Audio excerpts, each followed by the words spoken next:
How to enable How to tag someone on Instagram story after posting. First of all, open Instagram and make sure to sign in on your Instagram account.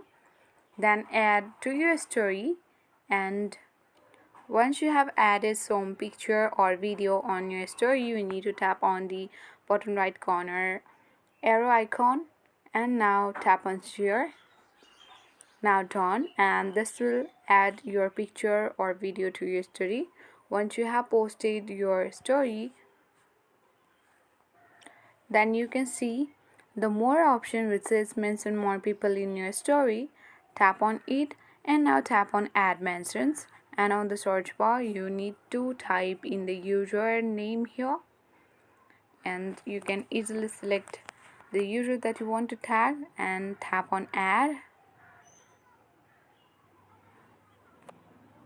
So that's how you easily tag someone on Instagram story even after posting. So it's quite easy.